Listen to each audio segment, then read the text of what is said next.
This is Hannibal from the HannibalTV.com, and today I'm going to review the March 98 WWE magazine.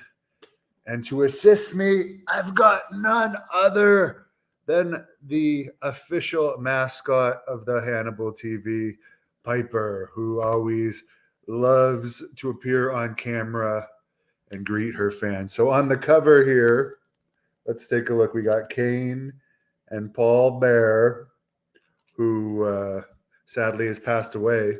And on the back cover, Sable, probably at her prime looks. This was before she started going out with Brock Lesnar, who she's married to now.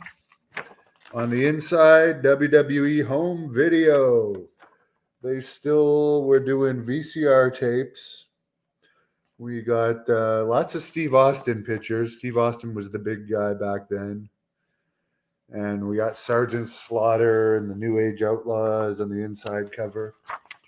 It's sunny today here, which as you can see the glare. Sorry, it's not the New Age Outlaws. It's Sergeant Slaughter choking Triple H. And it's The Rock, D'Lo Brown, and Farouk. I don't know how you know what, maybe I need new glasses if I thought those were the New Age Outlaws. Letters, some sent by fax, some by email, some by regular mail. I'll just read one of the letters. Dear Ron, in my opinion, it was the fans who drove Marvelous Mark over the edge. The nonstop howls of Sable, Sable, Sable. I don't know. Maybe a lot of men in his boots would react the same way. This is, of course, Mark turning on Sable. And she was far more popular than Mark Merrow, taking nothing away from Mark Merrow. I have a good shoot interview with him on this channel. And there's an interview that Rick Bassman did with him on this channel too. There's the New Age Outlaws. One of them is an agent and wrestler for AEW. And one of them is a writer for NXT, I believe. Vincent McMahon. The tour guide in February of 98. They're going to Toronto on the 21st. On the 27th, Vancouver. 28th, Winnipeg. I'm just going to shout out March 16th and 17th, Phoenix and Tucson. In my favorite state, Arizona. We got Eddie Guerrero. We got Terry Funk, who I once beat the crap out of when he was Chainsaw Charlie. Top 5 side effects of hearing Brian Christopher's laugh. R.I.P. Brian Christopher. Suspended NBA superstar Latrell Sprewell begins to choke himself. Butterbean starts to sound more like Barry White. Ha! Butterbean, of course, has a high-pitched voice. No one can remember how the movie Titanic ended. Vince McMahon announces he will do everything in his power to sign Mexican legend El Nino to a long-term deal. Lassie comes home. Well, now they are signing a lot more Mexican wrestlers. Whether they're making a difference or not, I don't know. Mark Henry pressing somebody. There was a vote on here if Mark Henry had a better career than Ahmed. I do believe he did. I agree with that. But Ahmed was more over for the short period of time that he was in. There's the Undertaker holding the WWE title. Of course, the Undertaker used to be tag team partners in WCW with Big Money Dan, the left-hand man, Dan Spivey, who everyone likes on this channel. Vince Russo's wish list. Do we want to know Vince Russo's wish list? He was still known as Vic Venom here. He wishes the Undertaker would get the respect he truly deserves. Well, he has it now. I wish the Titan suits would keep their noses out of my business and their ideas to themselves. I wish the rest of this company was as committed as Jim Ross. There you go. Even back then. I mean, granted, the Oklahoma thing was a fuck up, but he puts over Steve Austin. Let's go. I wish Howard Stern had more influence on Americans than Bill Clinton. He wishes he could beat people up like Ken Shamrock. He wishes he had the future of Kane. There's a hint that Kane's going to be pushed to the gills. Oh, here's a funny one. I wish Sonny would grow up. You know, maybe she should have taken that advice back in '98. He wishes the Ultimate Warrior would come back. Now there you go. Ultimate Warrior ended up coming back to WCW. I've heard Brian Alvarez from the Wrestling Observer make fun of Vince Russo saying, I guess in WCW he wanted the Warrior against Goldberg, and like Brian Alvarez saying nobody wanted to see that.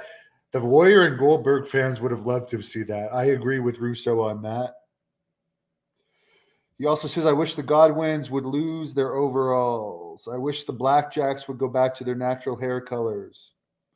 I wish Bob Backlund had won his presidential campaign. He wishes he had Sable. Ha ha ha. He puts over Jeff Jarrett. He was obsessed with Jeff Jarrett at this point. He gave Jeff Jarrett the biggest push ever in WCW, which I never got. I thought the slap nuts thing, like, I'm sorry, that was not cool. I wish he had the wrestling knowledge of Jeff Jarrett. He wishes he had the physique of Ahmed Johnson.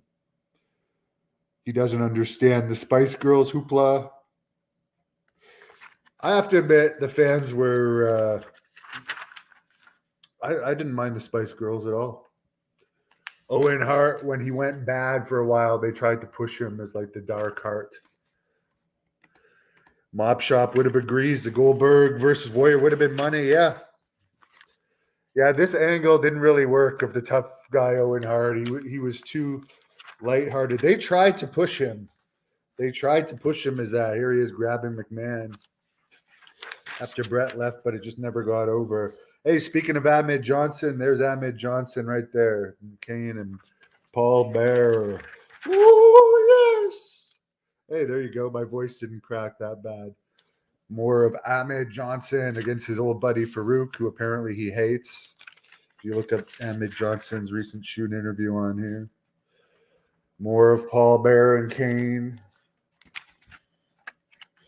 You could still call the super. Remember back in the day, you had to call a hotline to get the news you would get on the internet. Now you had to call the hotline or pay for actual newsletters.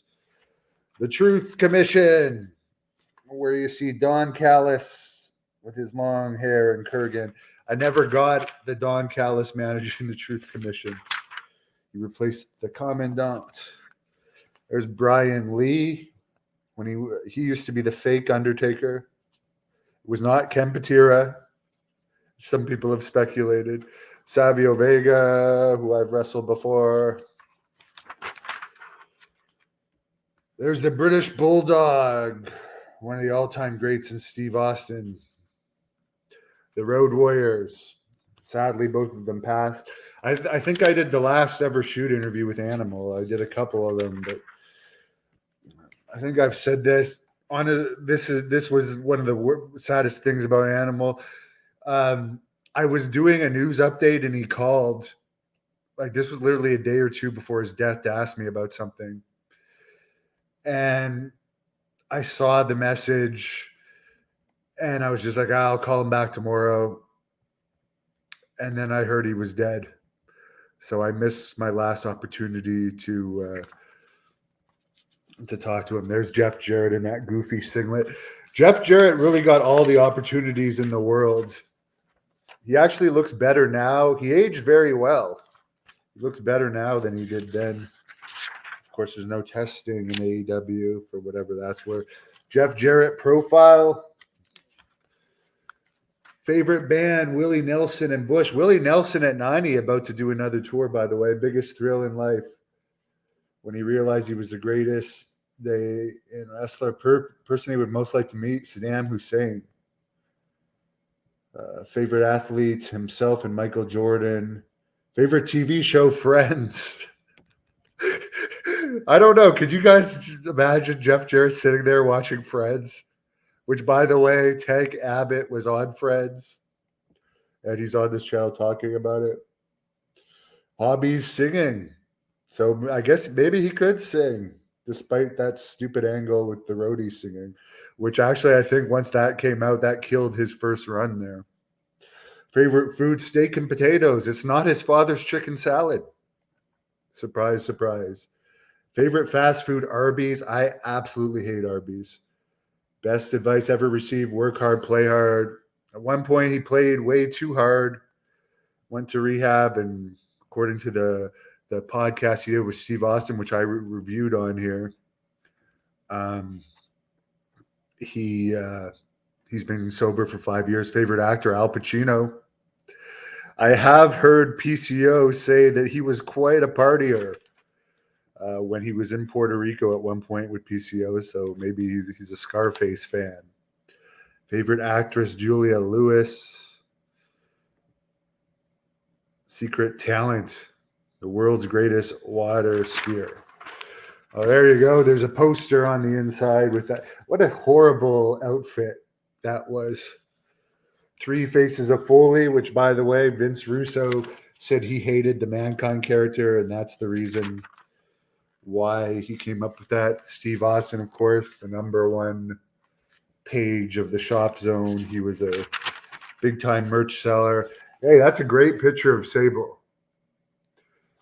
For some reason, I never found Sable attractive. She was too plastic looking for me, but that was a good picture of her. Undertaker gets himself a full page, which, by the way, you had to write in to get the stuff back then. The Road Warriors, who were known as the Legion of Doom. DX. Shawn Michaels is pretty deep into it. Funny that the Road Warriors had all of this merchandise, but they were never pushed on that run.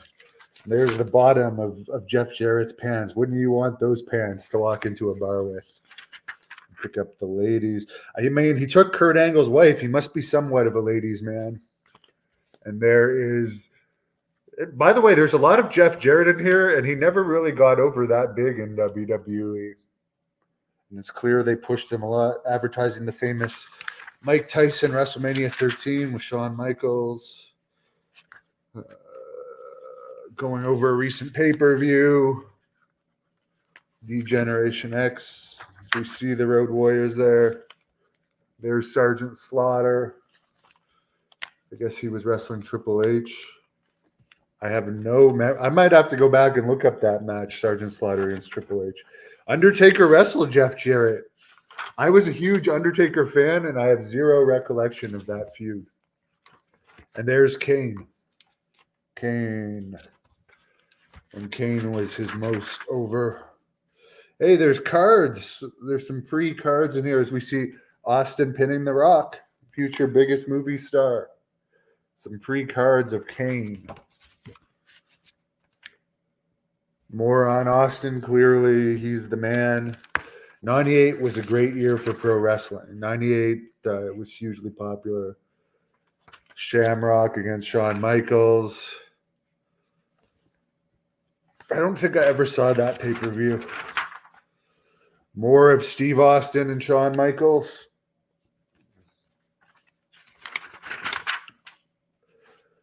Steve Austin giving the Sunner to Santa Claus.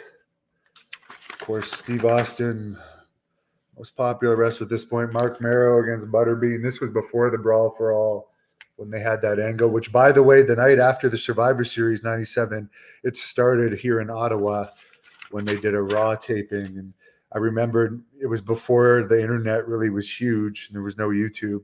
Nobody knew who Butterbean was. I remember everyone in the crowd, and I love Butterbean.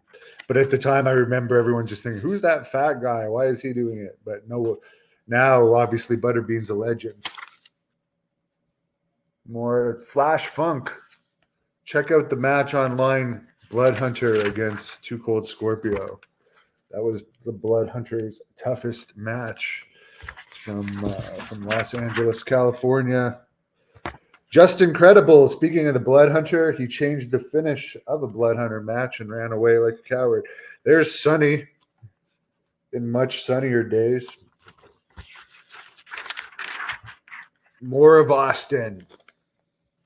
By the way, yesterday was 3/16 day, March 16th. More of Slaughter and the Headbangers, Mosh and Thrasher, who I think they would have done better if they were around today. Mr. Showbiz, I would put Sable before Deborah. I think Deborah was even more plastic looking than Sable. I would put Sunny and Terry ahead before, when Sunny was in her prime. But there you go, guys. Have a great Saturday, and I'm going to head off to the gym in a few minutes. Thank you for watching the Hannibal TV. Please like this video if you enjoyed it, and click the subscribe button to not miss any of our latest shoot interviews.